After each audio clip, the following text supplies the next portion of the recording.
Ang hangin sa loob ng maliit na klinika ay tila ninakaw mula sa mga baga ni Arabella. Tanging ang mahinang ugong ng aircon at ang marahang pagtipa ng doktor sa keyboard ang maririnig, ngunit sa pandinig ni Ara, ang bawat tunog ay kasing lakas ng isang kulog. "I'm sorry, ma'am," umpisa ng doktor, isang lalaking nasa katanghalian na ang edad, na may salamin sa mata at mukhang pagod. Binitiwan nito ang mga resulta ng laboratorio sa ibabaw ng kanyang mesa na parang isang hatol. "Napakarere ng blood disorder ng mga anak ninyo. Aplastic anemia, pero may kasama itong genetic marker na ngayon ko lang nakita sa buong karir ko." Naramdaman ni Ara ang unti-unting panlalamig ng kanyang mga kamay. "Aano po ang ibig sabihin Dulcie?" Halos pabulong niyang tanong, kahit alam na niya sa tono ng pananalita ng doktor na hindi ito magandang balita. Huminga ng malalim ang doktor bago siya tiningnan ng diretso sa mga mata. "Ibig sabihin, kailangan nila ng agarang blood transfusion at sunod-sunod na bone marrow transplant. Pero hindi basta-bastang dugo ang pwede sa kanila." Dahil sa pambihirang kondisyon na ito, tumigil ang doktor, tila nag-iingat sa mga salitang bibitawan, tanging ang dugo ng kanilang ama ang magiging pinakakompatible at pinakaligtas para sa kanila. Tanging ang ama nila ang makakapagligtas sa kanila. Tanging ang ama. Ang tatlong salitang iyon ay parang mga punyal na sabay-sabay na tumusok sa kanyang dibdib. Hindi na niya narinig ang mga sumunod na sinabi ng doktor tungkol sa mga procedure, sa mga panganib, sa mga gastos. Ang tanging umalingaw sa kanyang isipan ay ang hatol na iyon. Isang hatol na nakasulat sa dugo ng kanyang mga anak. Isang hatol na magbabalik sa kanya sa isang nakaraang 5 taon na niyang pilit na ibinabaon sa limot. Nang makalabas siya ng ospital, parang lumulutang si Ara. Ang ingay ng mga sasakyan sa kalsada, ang sigawan ng mga nagtitinda, ang sikat ng araw na tumatama sa kanyang balat, lahat ay tila malayo, tila nangyayari sa ibang mundo. Ang mundo niya ay gumuho sa loob ng maliit na klinikang iyon. Habang nakasakay sa masikip na jeep pauwi, napasandal siya sa bintana. Ang mga gusali at mga taong nadadaanan ay nagmistulang mga mansa lamang sa kanyang paningin. Isang alaala ang biglang sumilip sa kanyang isipan, isang gabing umuulan, ang amoy ng basang lupa, ang init ng isang yakap na humaplos sa kanyang likod, at ang isang malalim na boses na bumubulong ng mga pangako. Mga pangakong napako, mga pangakong ninakaw ng isang trahedya. Mabilis niyang iwinaksi ang alaala. Hindi ito ang oras para doon. Pagdating niya sa maliit na apartment na inuupahan niya sa Quezon City, nadatnan niyang mahimbing na natutulog ang kanyang 3 anghel sa iisang banig sa sahig. Ang kanyang mga kayamanan. Ang kanyang buhay.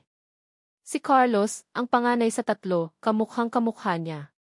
Si Cora, ang kaisa-isang babae, ay may mga pilik matang mahahaba at makakapal.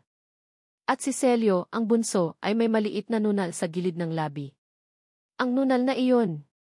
Napayuko si Ara at hinaplos ang pisngi ni Celio. Isang butil ng luha ang pumatak sa kanyang kamay, mainit at mabigat. Paano niya sasabihin sa kanila? Paano niya ipapaliwanag na ang buhay nila ay nakasalalay sa isang taong hindi man lang sila kilala? Isang taong marahil ay hindi na rin siya naaalala. Pumunta siya sa isang sulok ng kwarto at kinuha ang isang lumang kahon ng sapatos sa ilalim ng kanyang aparador. Binuksan niya ito. Sa loob, kasama ng mga birth certificate ng mga bata, ay may isang litratong kupas na. Isang litrato nilang dalawa, nakangiti sa kamera, masaya at walang inaalala. Ang mukha ng lalaki sa litrato ay medyo malabo na dahil sa katagalan, ngunit para kay Ara, bawat detalye nito ay nakaukit sa kanyang puso. Ang mga mata nitong nangungusap, ang ngiti nitong kayang magpaliwanag ng pinakmadilim na araw. Ang lalaking minahal niya ng buong buo. Ang lalaking ama ng kanyang mga anak. 5 taon. 5 taon siyang nagtago. 5 taon siyang nagsinungaling sa lahat, pati na sa sarili niya. Sinabi niya sa mga kapitbahay na biyuda siya. Sinabi niya sa mga anak niya na ang tatay nila ay isang anghel na sa langit. Ginawa niya ang lahat para protektahan sila mula sa isang mundong mapanghusga at sa isang pamilyang tiyak na itatakwil sila. Ngunit ngayon wala na siyang pagpipilian. Ang takot na nararamdaman niya sa pagharap sa nakaraan ay walang-wala kumpara sa takot na mawala ang kanyang mga anak. Kinabukasan, maagang gumising si Ara. Pinaghanda niya ng almusal ang mga bata, pinaliguan, at inihatid sa bahay ng kaibigan niyang si Leah na siyang nag-aalaga sa kanila kapag nasa trabaho siya.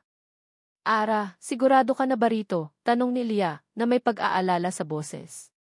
Si Leah lang ang tanging nakakaalam ng kanyang sikreto. Tumango si Ara, kahit ang buong katawan niya ay nanginginig. Wala akong ibang pagpipilian, Leah. Para sa mga bata. Isang malalim na buntong hininga ang pinakawalan niya bago siya tumayo sa harap ng isang dambuhalang gusali. St. Michael's Medical Center. Isang pribadong ospital para sa mayayaman, isang mundo na malayo sa kinagisnan niya. At sa mismong tarangkahan nito, nakasabit ang isang malaking poster. Isang anunsyo para sa isang medical symposium. At sa gitna ng poster, ang mukha ng isang lalaki, gwapo, seryoso, at may otoridad. Ang mga mata niya ay kasing lamig ng asero. Sa ilalim ng litrato ay nakasulat ang pangalan, G.C. Cedric P. Aguas, Neurosurgery Department's Rising Star. Napahawak si Ara sa kanyang dibdib. Hindi ito ang Cedric na nakilala niya. Ang Cedric na nasa alaala niya ay palangiti at mainit ang pakikitungo. Ang lalaking nasa poster ay isang estranghero. Isang makapangyarihang estranghero. Siya na ngayon ang susunod na Chief of Neurosurgery, sabi ng mga balita. Malapit na siyang ikasal sa isang mayamang si. Nasa kanya na ang lahat. At siya, si Ara, ay isang multo mula sa nakaraan na biglang susulpot para guluhin ang perpekto niyang buhay. Kailangan kong gawin to, para kay Carlos, Cora, at Celio, sabi niya sa sarili. Huminga siya ng malalim, pinipigilan ang mga luhang nagbabadyang tumulo, at pinatatag ang kanyang mga tuhod na tila babagsak anumang oras. Nilagpasan niya ang mga gwardiya at pumasok sa loob ng malamig at abalang lobby ng ospital. Ang amoy ng antiseptic ay dumampi sa kanyang ilong, nagpabalik sa alaala ng hatol ng doktor kahapon. Lalong bumilis ang tibok ng kanyang puso. Nilapitan niya ang information desk. Ang babaeng nakaupo roon ay ngumiti sa kanya. Pinilit ni Ara na maging kalmado ang kanyang boses, kahit na ito'y nanginginig. Nais ko sanang makausap si E.V. Cedric Aguas. Napaka-importante po nito. Ang operating room ay ang kaharian ni E.V. Cedric Aguas. Dito, ang lahat ay may kaayusan. Ang bawat galaw ay may layunin. Ang bawat tunog, ang ritmikong beep ng cardiac monitor, ang mahinang higop ng suction tube, ang kalansing ng mga instrumentong inaabot sa kanya ng nurse, ay musika sa kanyang pandinig. Sa loob ng 4 na sulok ng malamig at maliwanag na silid na ito, siya ang batas. Siya ang may kontrol. Scalpel, utos niya, ang boses ay kalmado at walang emosyon. Iniabot sa kanya ang instrumento. Ang kanyang mga kamay ay gumagalaw ng may sariling isip, tiyak, mabilis, at walang bakas ng pag-aalinlangan. Sa ilalim ng matinding ilaw, ang kanyang focus ay nakatuon lamang sa maselang operasyon sa utak ng kanyang pasyente. Walang puwang para sa pagkakamali. Walang puwang para sa damdamin. Para siyang isang perpektong makina na ginagawa ang trabahong itinakda sa kanya. At sa loob ng maraming taon, ito ang nagsilbing pundasyon ng kanyang buhay. Isang buhay na maayos, nakaplano at matagumpay. Pagkatapos ng 6 na oras, tapos na ang operasyon. Isang tagumpay. Nang tanggalin niya ang kanyang surgical mask, narinig niya ang mahihinang palakpakan at pagbati mula sa kanyang team. Tumango lang siya bilang tugon, isang tipid na pagkilala sa kanilang trabaho, bago tumalikod at lumabas ng ifi. Ang pakiramdam ng tagumpay ay panandalian lamang. Habang naglalakad siya sa pasilyo ng ospital, ang pagod ay unti-unting gumapang sa kanyang katawan.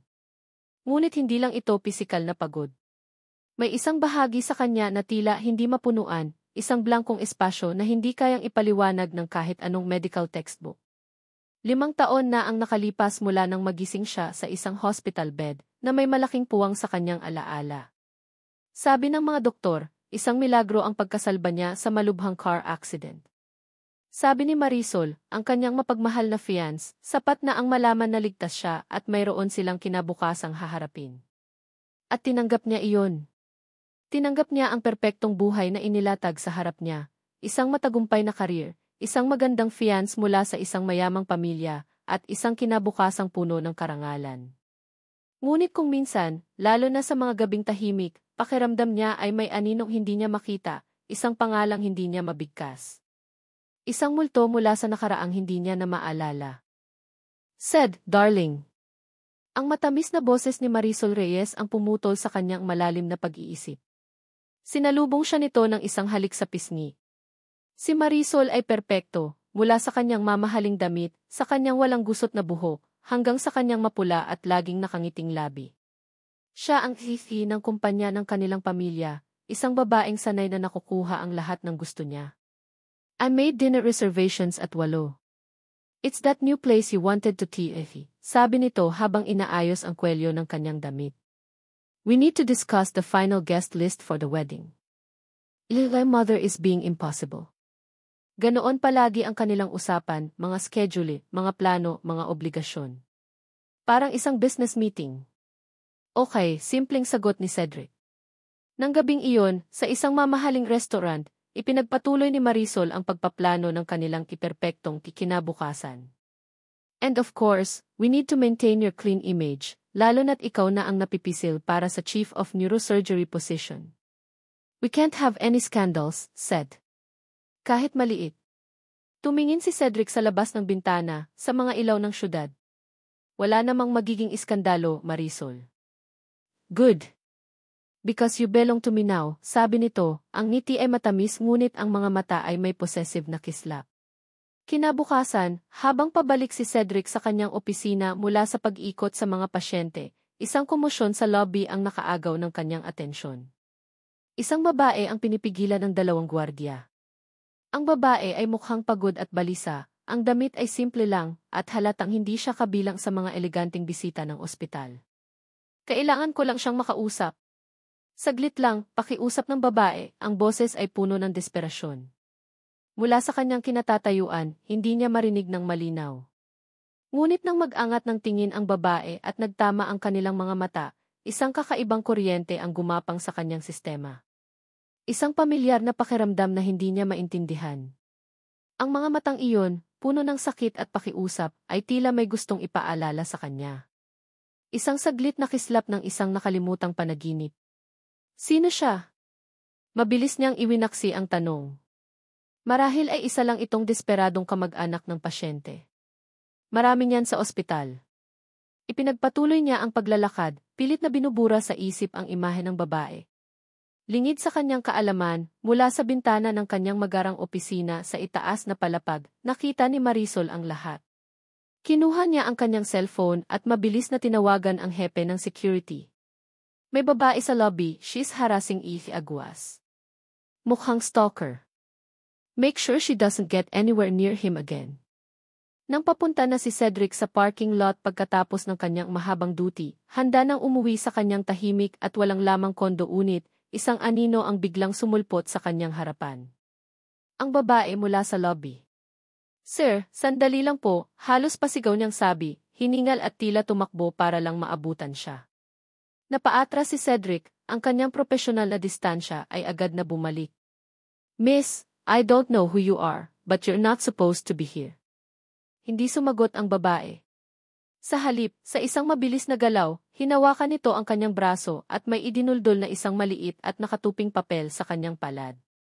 Ang pagdampi ng balat nito sa kanya ay nagdulot na naman ng pamilyar na kuryenteng iyon, mas malakas ngayon. "Pakiusap, basahin niyo," sabi nito, ang mga mata ay nagmamakaawa at may mga luhang namumuo na. Bago pa man makatawag ng gwardiya si Cedric, mabilis na itong tumakbo palayo at nawala sa dilim. Naiwan siyang nakatayo roon, hawak ang papel. Inis. Ang una niyang reaksyon ay itapon ito. Isa na namang kwento ng paghingi ng tulong pinansyal, marahil. Ngunit ang imahe ng mga mata ng babae, ang desperasyon sa boses nito, ay hindi maalis sa kanyang isipan. Sa huli, nanaig ang kanyang kuryosidad. Pumasok siya sa loob ng kanyang sasakyan, isinara ang pinto, at binuksan ang nakatuping papel sa ilalim ng dim light ng kotse. Isa lang ang nakasulat na pangungusap. Maikli, simple, ngunit tila isang malakas na bombang sumabog sa tahimik niyang mundo. Tungkol ito sa mga anak mo. 2 araw. 2 araw ng nakakabinging katahimikan. 2 araw na pakiramdam ni Ara ay katumbas ng 2 taon, kung saan ang bawat segundo ay puno ng pag-aalala at takot.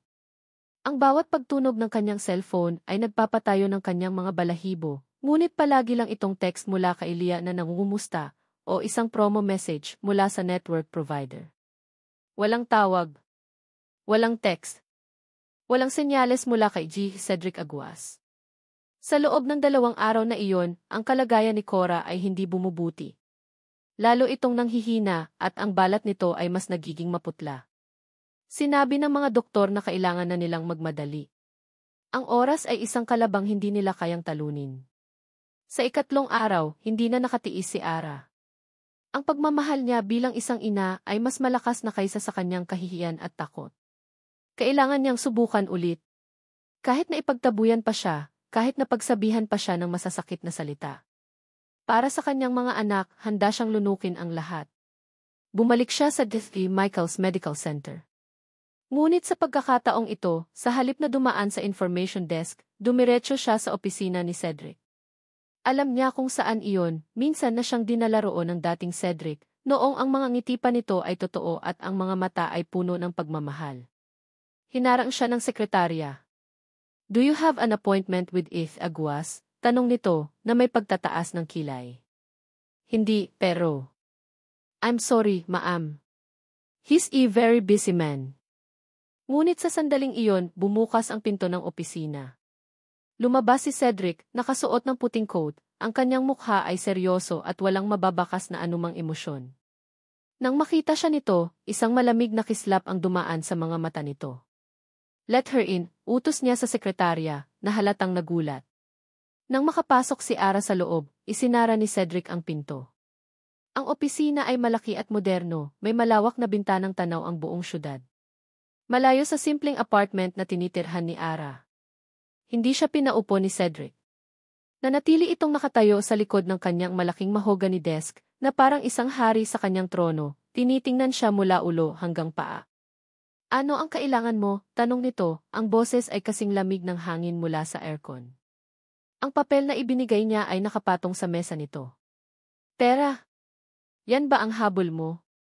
Gagamitin mo ang mga bata para makakuha ng pera sa akin."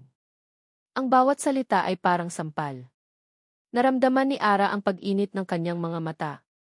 Ngunit pinigilan niya ang kanyang mga luha. Hindi siya iiyak. Hindi sa harap niya. "Hindi pera ang kailangan ko," sagot niya, sinisikap na patatagin ang kanyang boses. "Ang kailangan ko ay ang tulong mo. Ang kailangan ng mga anak natin ay ang dugo mo." Isang sarkastikong tawa ang kumawala sa bibig ni Cedric. "Anak natin? Miss, hindi ko alam kung anong laro ang nilalaro mo, pero hindi ako isinilang kahapon. Maraming babae na ang sumubok ng ganyang estilo. Hindi ito laro," napalakas ang boses ni Ara, ang desperasyon ay hindi na niya mapigilan. "May sakit sila, Cedric. Isang rare blood disorder. Mamamatay sila kung hindi sila masasalina ng dugo mo." Kinuha niya mula sa kanyang bag ang 3 litrato. Mga litrato ng kanyang mga anak na kangiti. Inilapag niya ang mga ito sa mesa, itinulak palapit kay Cedric. "Tingnan mo sila. Pakiusap, tingnan mo sila." Napatingin si Cedric sa mga litrato. Sa unang pagkakataon, nakita ni Ara ang isang bahagyang pagbabago sa kanyang ekspresyon. Isang kislap ng pagkalito ng pagdududa. Ang mga mata ni Carlos. Ang ngiti ni Cora. Ang nunal sa gilid ng labi ni Celio. Imposibleng hindi niya makita ang pagkakahawig. "Magpadna test tayo," sabi ni Ara. "Kung pagkatapos noon, mapatunayan mong hindi sila sayo, aalis ako. Hinding-hindi mo na ako makikita. Pero pakiusap, pumayag ka." Bawat araw na lumilipas, lalong nanganganib ang buhay nila. Matagal na tumitig si Cedric sa mga litrato, bago ibinalik ang tingin sa kanya. Ang mga mata nito ay puno pa rin ng pagdududa, ngunit mayroon ng kaunting pag-aatubili. "Fine," sabi nito. "For medical reasons only." Para matapos na to. Isang maliit na sinag ng pag-asa ang sumilay sa puso ni Ara.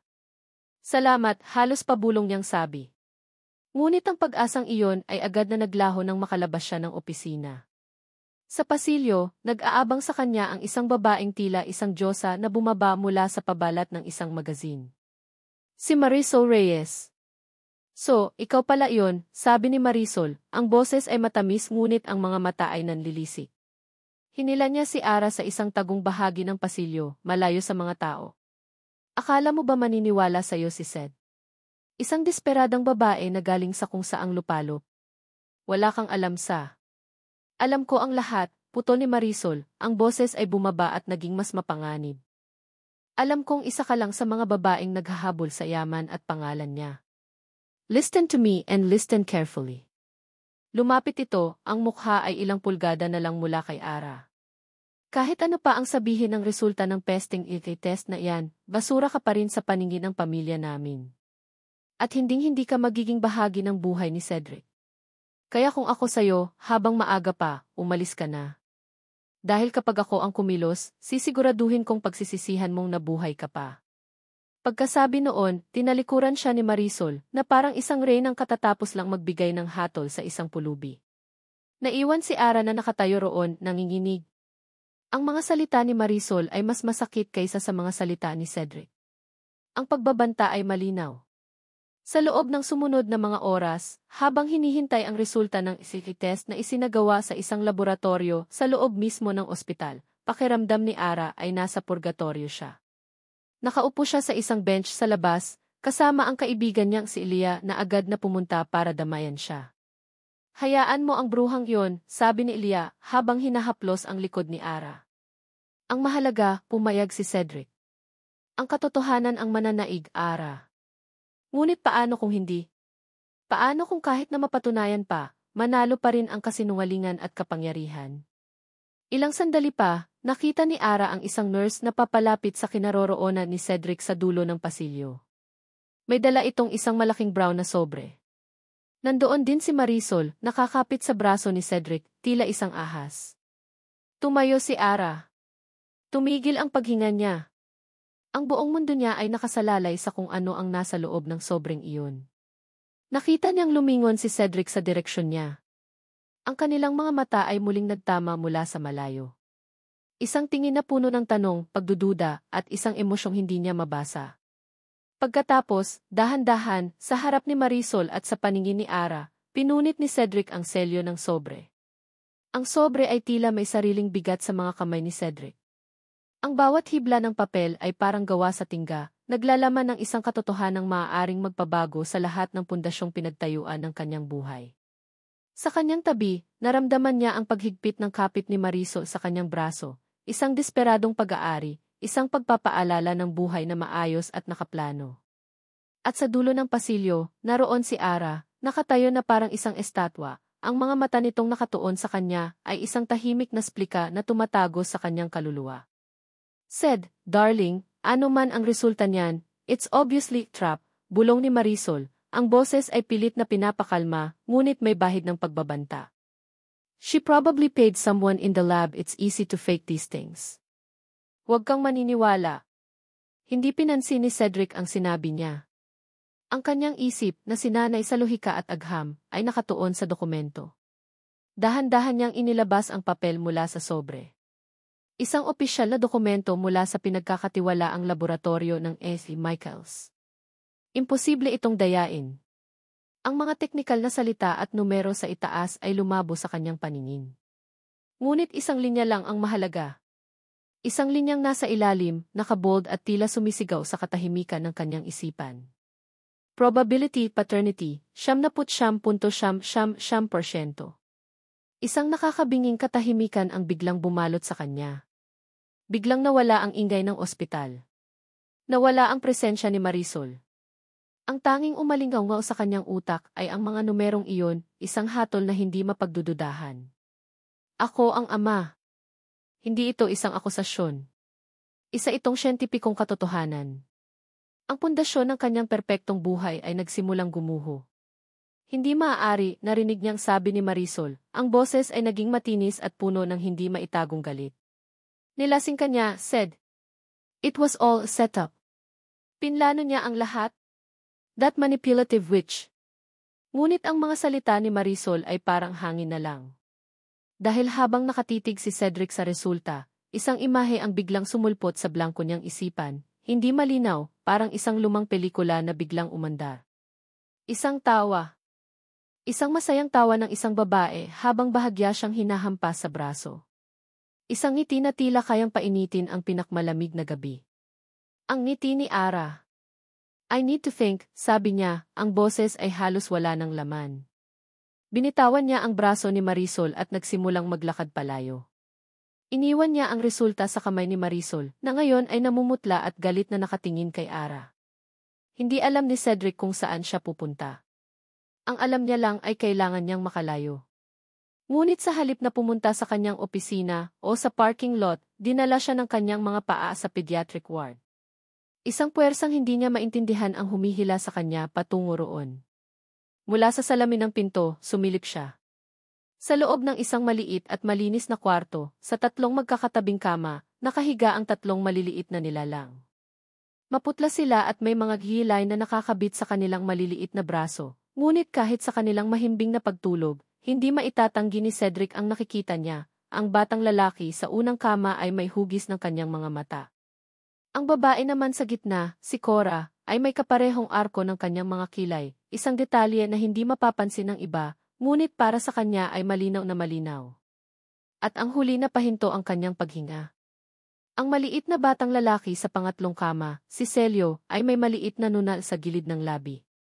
Isang nunal na katulad ng sa kanya, isang nunal na laging sinasabi ni Marisol na dapat niyang ipatanggal. Hindi na ito pagdududa. Hindi na ito tanong. Ang mga batang ito ay laman ng kanyang laman, dugo ng kanyang dugo. Naramdaman niya ang isang bagay na hindi pa niya naramdaman kailanman, hindi ang malamig na tagumpay ng isang operasyon, hindi ang kalkuladong pagmamahal na ibinibigay niya kay Marisol. Ito ay isang bagay na mas malalim, isang kakaibang kuryente na dumadaloy mula sa kanila patungo sa kanya.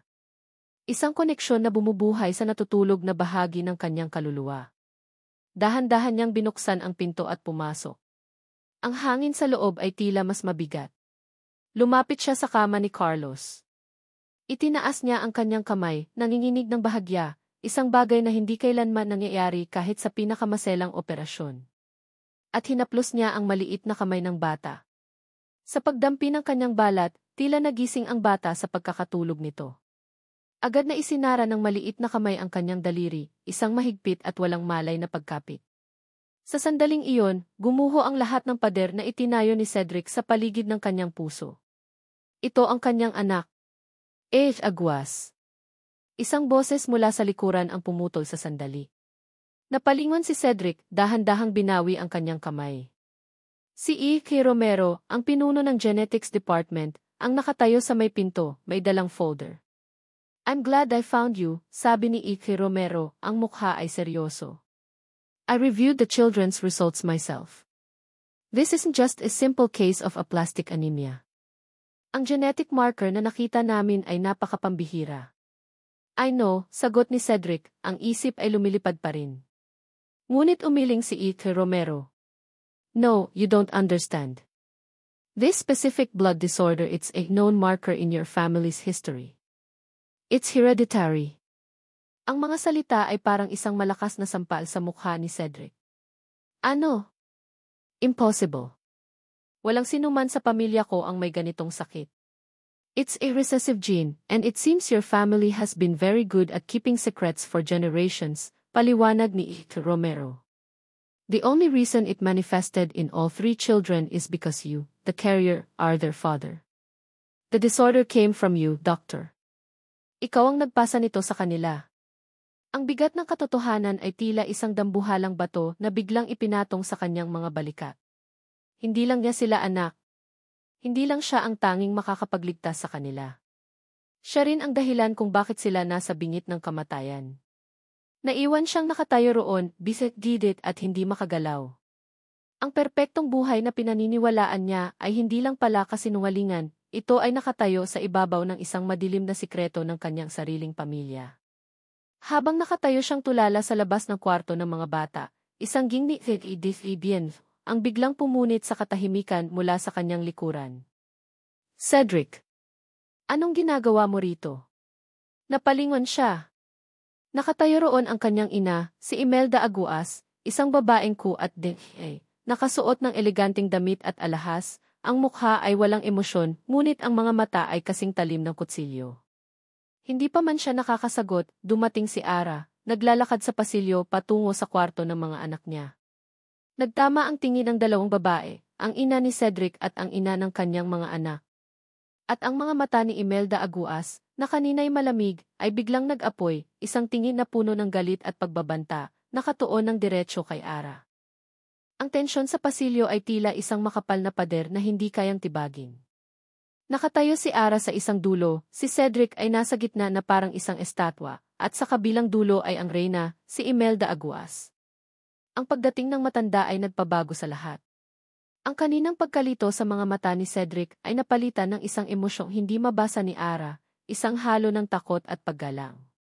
Ina, mahinang sabi ni Cedric. Hindi pinansin ni Imelda ang anak. Ang mga mata nito, na kasing lamig ng yelo, ay nakapako kay Ara. Tiningnan siya nito mula ulo hanggang paa, isang tinging mapanghusga na tila sinusuri ang bawat hibla ng kanyang pagkatao at nahatulan na siyang kulang. Sumunod ka sa akin, utos ni Imelda kay Ara. Ang boses ay kalmado, ngunit may bigat ng otoridad na hindi maaaring suwayin. Naglakad ito patungo sa isang pribadong lounge na malapit doon. Napatingin si Ara kay Cedric, naghahanap ng kahit anong senyales, ng tulong, ng suporta. Ngunit umiwas lang ito ng tingin. Gawin mo na lang ang sinabi niya, sabi nito sa mahinang boses, bago tumalikod at naglakad sa kabilang direksyon. Ang pagtalikod na iyon ay mas masakit pa kaysa sa isang sampal. Naramdaman ni Ara na mag-isa siyang haharap sa isang digmaang hindi niya alam kung paano ipapanalo. Walang lakas, sumunod na lang siya kay Imelda Aguas. Sa loob ng marangyang lounge, umupo si Imelda sa isang malaking leather na upuan na parang isang trono. Inilabas nito ang kanyang checkbook at isang mamahaling pluma mula sa kanyang Hermes, bag hindi niya pinaupo si Ara. Hinayaan niya itong manatiling nakatayo sa gitna ng silid na parang isang akusadong naghihintay ng hatol. Magkano? Tanong ni Imelda, hindi man lang nag-aaksayang tumingin sa kanya. Magkano ang kailangan mo para mawala ka at ang mga batang iyan sa buhay ng anak ko? Hindi po pera ang kailangan ko, nanginginig na sagot ni Ara. Sa wakas, nag-angat ng tingin si Imelda. Isang ngising mapanlait ang gumuhit sa mga labi nito. Lahat ng tao ay may presyo, Hija. Lalo na ang mga taong katulad mo. Sabihin mo na ang halaga. 1,000,000. 5. 10. Isulat mo ang numero. I will give you blank check. Sapat na yan para mawala ka sa buhay ng anak ko magpakailanman. Itinulak niya ang blankong tseke sa ibabaw ng mesa. Ang alok na iyon ay hindi isang solusyon, isa itong insulto. Isang paraan para sabihing ang pagkatao niya at ang buhay ng kanyang mga anak ay mabibili ng pera. Sa isang iglap, ang takot ni Ara ay napalitan ng galit, isang galit na nagmula sa kanyang pagiging ina. Kinuha niya ang tseke. Naramdaman niya ang pananabik sa mga mata ni Imelda, na tila nanalo na ito. Ngunit sa halip na ilagay sa kanyang bulsa, dahan-dahan at buong diin niyang pinunit ang tseke sa gitna, at pagkatapos ay pinunit muli. Ang mga anak ko ay hindi mabibili ng pera, mariing sabi ni Ara, bago inilapag ang mga piraso ng tseke sa mesa. Tumalikod siya at umalis, iniwan ang isang natigilang Imelda Aguas. Ngunit ang munting tagumpay na iyon ay panandalian lamang. Dahil kinabukasan, nagsimula ang tunay na bangungot. Si Marisol Reyes ay kumilos na. Ara, tingnan mo to, sabi ni Elia, ang mukha ay puno ng pag-aalala habang ipinapakita ang screen ng kanyang cellphone. Sa isang sikat na online gossip site, isang artikulo ang nakapaskil. Ang headline ay malaki at mapanira, skandal, aspiring neurosurgeon, biktima ng isang desperadang physical therapist na ginamit ang mga anak para mangikil. Sa ilalim, naroon ang litrato ni Ara na kuha sa labas ng ospital. Ang mukha ay malabo ngunit makikilala pa rin. Ang artikulo ay puno ng kasinungalingan, pinapalabas na si Ara ay isang gold digger na matagal nang nagpaplano na sirain ang relasyon ni na Cedric at Marisol. Hindi totoo to, halos pabulong na sabi ni Ara, habang ang kanyang mga kamay ay nanginginig.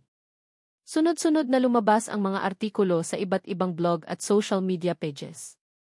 May mga komento mula sa mga taong hindi siya kilala, tinatawag siyang kipokpok, mukhang pera, ahas. Ang kanyang mundo ay gumuho sa harap ng milyon-milyong tao. Sa gitna ng lahat ng ito, ang tanging pag-asa niya ay si Cedric.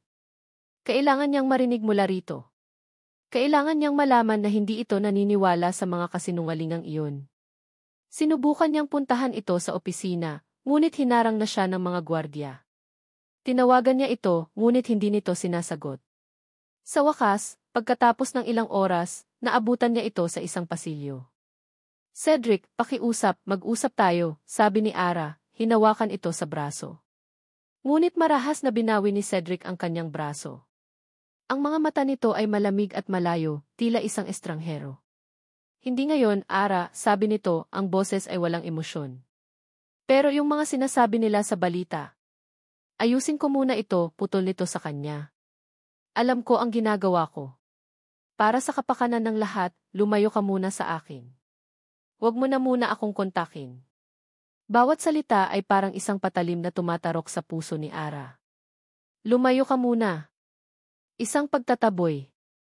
Isang pag-abandona. Sa sandaling pinakailangan niya ito, tinalikuran siya nito. Ang lahat ng pag-asa na nabuo sa kanyang puso ay biglang naglaho, iniwan siyang nakalutang sa isang dagat ng kawalan. Gabi na. Matapos ihatid si Elia, pumunta si Ara sa maliit na kapilya sa loob ng ospital. Umupo siya sa isang bangko sa harap, sa ilalim ng imahe ni Kristo sa krus. Wala nang mga luhang lumalabas sa kanyang mga mata. Pakiramdam niya ay tuyo na ang mga ito. Pakiramdam niya, natalo na siya. Ang kalaban niya ay hindi lang si Marisol o si Imelda. Ang kalaban niya ay kapangyarihan, pera, at isang nakaraang ayaw siyang patawarin. Ipinikit niya ang kanyang mga mata at bumulong ng isang panalangin, hindi para sa isang milagro, kundi para na lang sa lakas na harapin ang anumang susunod na mangyayari. Pakiramdam niya ay nasa pinakamababang punto na siya ng kanyang buhay. Ngunit nagkamali siya. Ara. Isang sigaw ang pumunit sa katahimikan ng kapilya.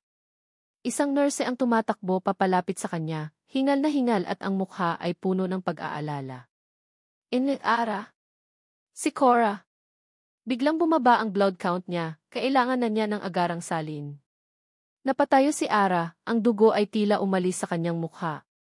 Nasaan si Cedric?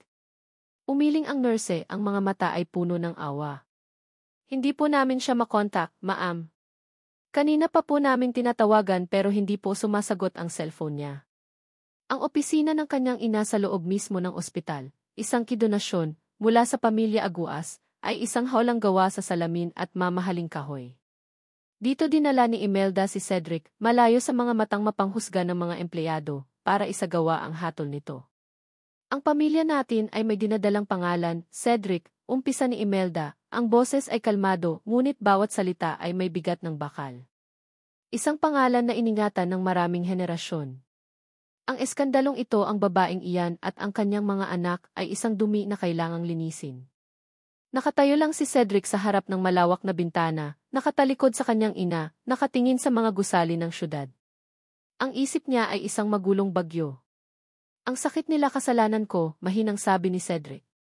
Ako ang carrier. Ako ang nagpasa nito sa kanila. Isang tawang walang kagalakan ang narinig niya mula sa kanyang ina. At iyon mismo ang dahilan kung bakit kailangan mong lumayo. Isipin mo ang sasabihin ng mga tao, kapag nalaman nilang ang isang Aguas ay may ganitong dugo. Isipin mo ang epekto nito sa negosyo, sa reputasyon natin. Ang babaeng iyon ay isang pagkakamali, Cedric. Isang pagkakamali na nagbunga ng 3 pang pagkakamali. Itutuwid natin ito. Aayusin ni Marisol ang lahat sa media. At ikaw, babalik ka sa dati. Babalik ka sa plano. Ang plano. Ang perpektong buhay. Ang kasal. Ang posisyon. Ang lahat ng bagay na sa isang iglap ay parang nawala ng kulay at kahulugan. Hindi ko sila iiwan, ina. Sa unang pagkakataon, lumingon siya at hinarap ang kanyang ina. Nakita niya ang pagkagulat sa mga mata nito. Ito ang unang beses na sinuway niya ito. Ano ang sinabi mo? Naging matalim ang boses ni Imelda. Sila ang mga anak ko, pag-ulit ni Cedric, mas matatag na ngayon. Hindi sila pagkakamali. Hindi sila dumi. Pamilya ko sila. Isang malakas na sampal ang dumapo sa kanyang pisngi. Ang singsing ni Imelda ay lumikha ng isang maliit na gasgas. Wala kang utang na loob. Pagkatapos ng lahat ng ginawa namin para sa'yo. Ngunit ang anumang sasabihin pa ni Imelda ay natigil nang mag-vibrate ang cellphone ni Cedric sa kanyang bulsa. Isang text message. Kinuha niya ito, inaakalang galing kay Marisol. Ngunit mula ito sa isang hindi rehistradong numero. Si Cora. Bumagsak ang blood count. Kailangan kanya ngayon, Effie. Hindi ka namin matawagan. Leah, kaibigan ni Arad. Ang bawat salita ay parang kuryenteng gumapang sa kanyang buong sistema. Biglang nawala ang kanyang ina. Nawala ang opisina. Ang tanging nakikita niya ay ang mukha ng isang batang babae na may kaparehong kilay sa kanya. Kailangan kanya. Walang alinlangan. Walang pag-aalinlangan. Walang isa pang salita. Tumakbo si Cedric palabas ng opisina, iniwan ang kanyang ina na sumisigaw sa galit. Tinakbo niya ang mga pasilyo ng ospital, ang puting coat niya ay lumilipad sa kanyang likuran. Ang mga taong nakakasalubong niya ay napapatingin, ngunit wala siyang pakialam. Sa lobby ng pediatric ward, hinarang siya ni Marisol na halatang nag-aabang sa kanya. Sed, saan ka pupunta? Sinabi ng mommy mo. Tumabi ka, mariing sabi ni Cedric, hindi man lang ito tinitingnan. Itinulak niya ito ng bahagya para makadaan. Cedric, sigaw ni Marisol. Ngunit hindi na siya lumingon. Ang tanging mahalaga ay ang silid sa dulo ng pasilyo. Pagbukas niya ng pinto, ang eksena sa loob ay parang isang kutsilyong humiwa sa kanyang puso. Si Ara ay umiiyak sa tabi ng kama ni Cora, hawak ang maliit na kamay nito. Ang mga nurse ay abala sa paligid ng bata. Ang monitor ay nagpapakita ng mga numerong mabilis na bumababa. Ako to, sabi ni Cedric, ang boses ay malakas at puno ng otoridad. Nandito na ako. Agad na kumilos ang mga nurse. Dito po, Doff. Dugo ko ang kailangan niya, sigaw ni Cedric. Kunin niyo na ngayon. Ang sumunod na mga minuto ay malabo. Ang pagtusok ng karayom sa kanyang braso, ang pagdaloy ng sarili niyang dugo papunta sa isang bag, ang mabilis na paghahanda para sa pagsasalin. Siya mismo ang nag-asikaso ng ilan sa mga bagay na kaya niya, ang kanyang pagiging doktor at ama ay nagsanib sa isang desperadong misyon. Nang sa wakas ay naisalin na ang dugo kay Cora at nagsimulang tumatag ang vital signs nito, doon lang nakahinga ng maluwag si Cedric. Naupo siya sa isang upuan sa tabi ng kama, sa tapat ni Ara. Ang babae ay hindi na humihikbi, ngunit ang mga luha ay patuloy na dumadaloy sa kanyang mga pisngi. Nakatingin lang ito kay Cora, ang mukha ay puno ng pagod at walang hanggang pagmamahal. Habang pinagmamasdan niya si Ara sa tahimik at banal na sandaling iyon, isang bagay ang nangyari sa loob ng isip ni Cedric. Isang pader na matagal nang nakatayo ay biglang gumuho. Isang kandado ang biglang bumukas. Ang imahe ng isang gabing umuulan sa loob ng isang kotse. Ang tunog ng ulan sa bubong. Ang ngiti ni Ara na nailawan ng mga ilaw trapiko. Ang isang maliit na kahon sa kanyang kamay. Ang imahe ng isang gabing umuulan sa loob ng isang kotse.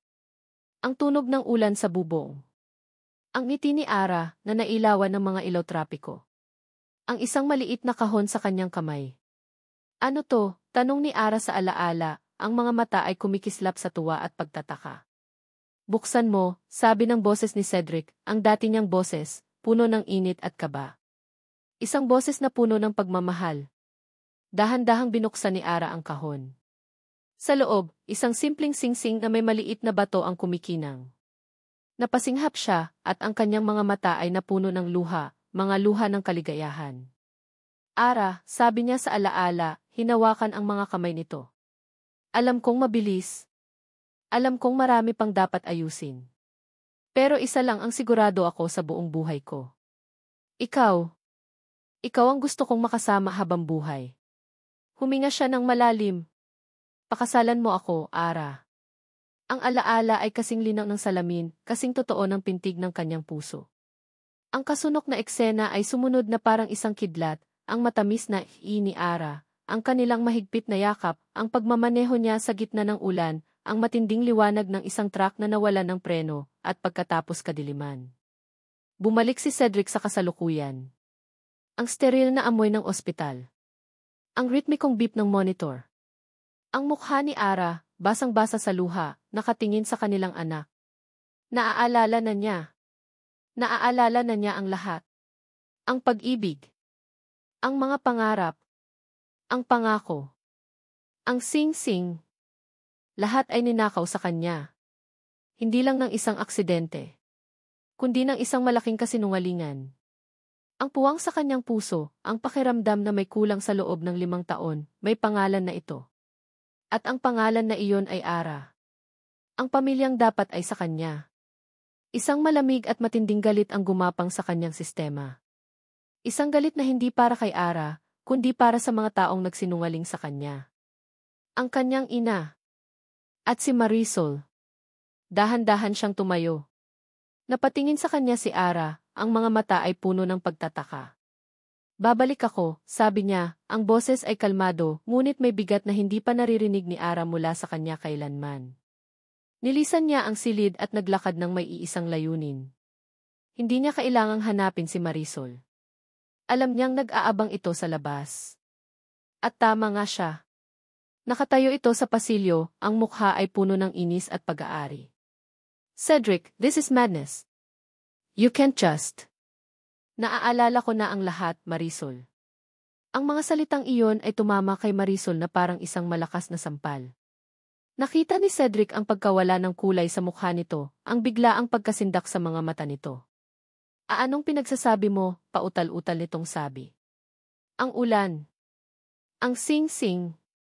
Ang aksidente, sabi ni Cedric, ang bawat salita ay mabigat at puno ng kahulugan. Naaalala ko kung paano mo ako nilinlang. Sinabi mong siya ay isang nurse na may masamang intensyon. Sinira mo ang lahat ng alaala namin. Itinago mo ang katotohanan. Bakit, Marisol? Bakit? Sa unang pagkakataon, nakita ni Cedric ang tunay na anyo ni Marisol, hindi ang perpektong fiance, kundi isang babaeng puno ng inggit at kawalan ng kasiguraduhan. Dahil dapat ako. Ako ang para sa'yo, Cedric. Hindi isang hamak na therapist na walang maibubuga. Ibinigay ko sa'yo ang lahat. Ang kinuha mo sa akin ay higit pa sa lahat ng kaya mong ibigay, sigaw ni Cedric, ang galit ay hindi na niya mapigilan. Kinuha mo ang buhay ko. Kinuha mo ang pamilya ko. Dahil sa wala ng matakbuhan at nakikita na ang kanyang pagkatalo, isang desperado at masamang kislap ang lumitao sa mga mata ni Marisol. Isang huling, makamandag na baraha. Umisi ito, isang ngising nakakakilabot. Akala mo tapos na. Akala mo ikaw na ang bida dito. May kinuha ito mula sa kanyang mamahaling bag, isang folder na puno ng mga dokumento. Iwinasiwas niya ito sa harap ni Cedric.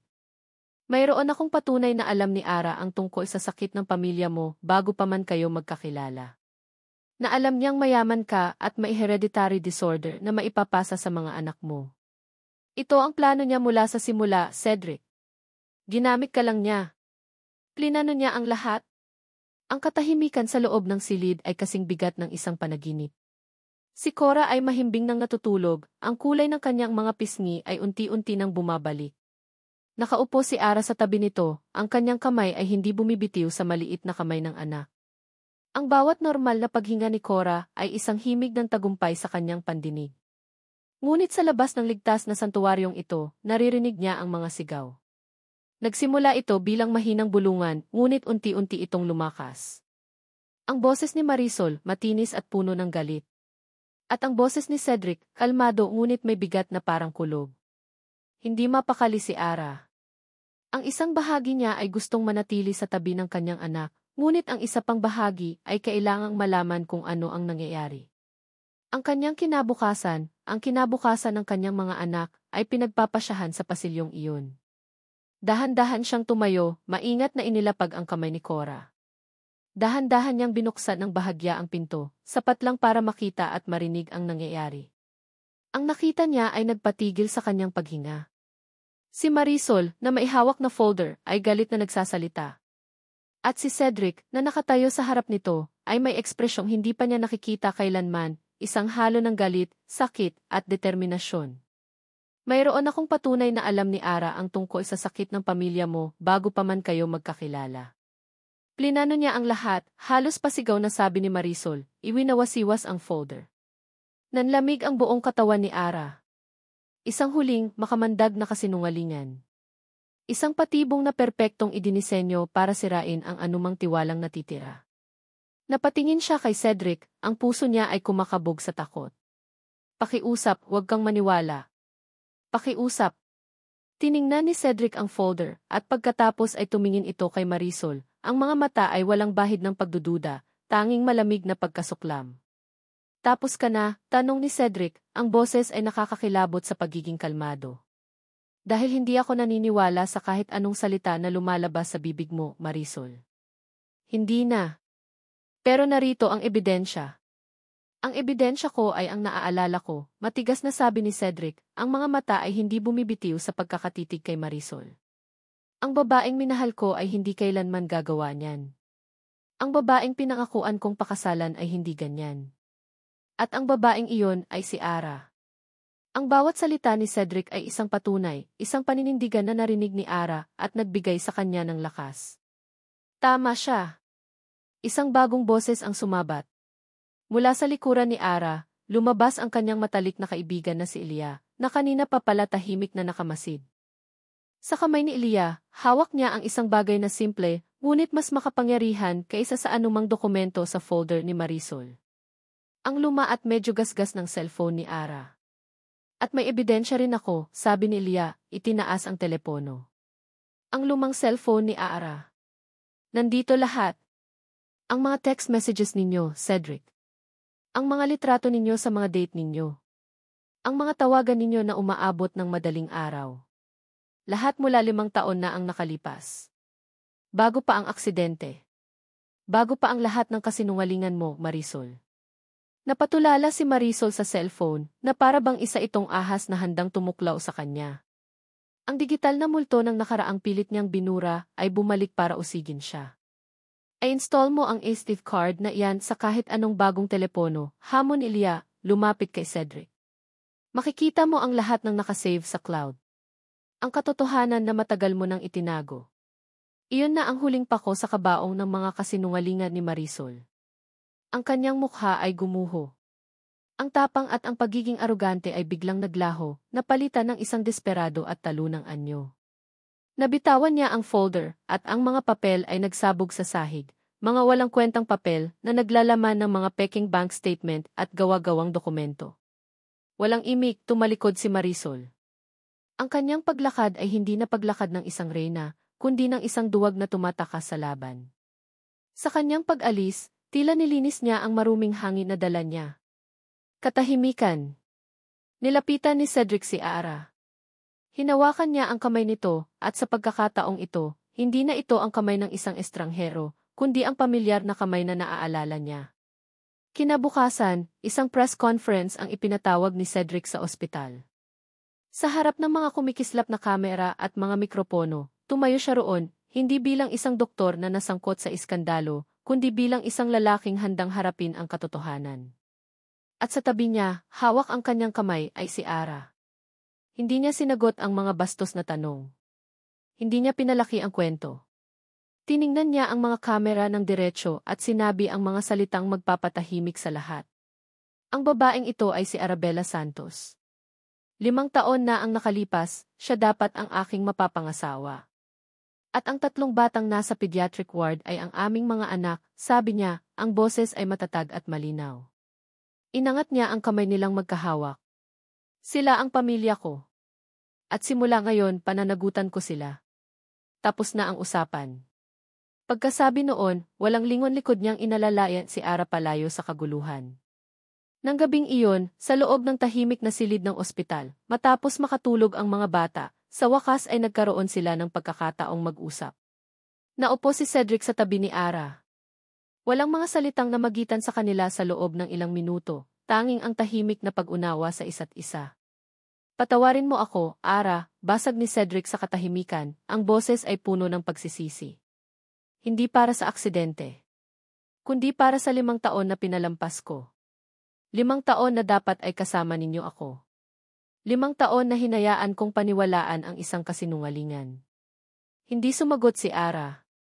Sa halip, dahan-dahan siyang tumango at isang butil ng luha ang pumatak mula sa kanyang mata. Ngunit hindi na ito luha ng sakit o takot. Ito ay luha ng ginhawa. Luha ng pagpapatawad. Luha ng isang bagong simula. Hindi nagtapos ang kanilang kwento sa isang malaking kasalan o sa isang marangyang selebrasyon. Nagtapos ito sa mga simpleng sandali. Nagtapos ito sa mga gabing si Cedric ang nagbabasa ng kwento kina Carlos, Cora, at Celio hanggang sa makatulog ang mga ito. Nagtapos ito sa mga umagang sabay silang umiinom ng kape ni Ara, habang pinapanood ang mga batang naglalaro, na ngayon ay malulusob na at puno ng buhay. Nagtapos ito isang hapon, habang nakaupo silang dalawa sa isang parke.